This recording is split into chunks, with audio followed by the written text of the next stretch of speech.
If you've ever heard a market analyst say they're long corn or short soybeans, what does that actually mean? In this video, we'll explain the difference between long and short positions in grain futures and why farmers often use short positions to manage price risk. To recap our video on bullish and bearish markets, a market bull is one who expects the price to move higher. Therefore, someone who is bullish would enter a long position.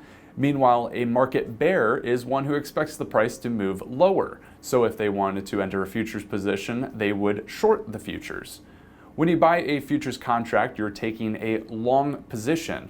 Long positions benefit when futures prices rise, and when you sell a futures contract, you're selling a short position.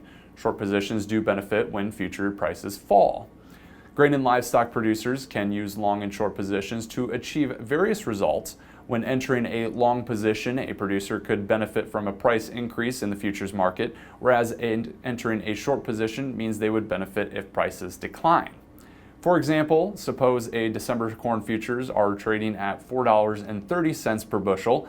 A trader believes a drought will reduce yields and push prices higher, so they will buy or go long one December corn futures contract. Later, if they sell the same contract at $4.60, they profit 30 cents. Since one corn futures contract represents 5,000 bushels, 30 cents times 5,000 equals $1,500 in profit before commissions and fees.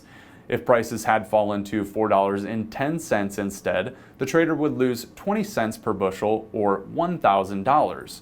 So why would a farmer want to profit from falling futures prices? That is because the farmer is inherently already long the physical crop. If cash prices fall before harvest, the value of that grain declines. By selling futures or taking a short position, they can offset some of those or all of that decline. That is the foundation of a hedge.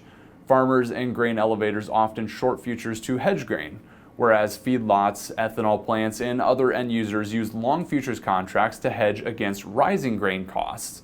Meanwhile, speculators often take the opposite sides of hedgers and provides that market liquidity needed for producers and end users to buy and sell futures efficiently. Remember, long futures benefit from rising prices, while short positions benefit from falling prices. Be sure to check out our video on hedging versus forward contracting in grain marketing. Past performance is not indicative of future results. Futures trading involves substantial risk and is not suitable for all investors.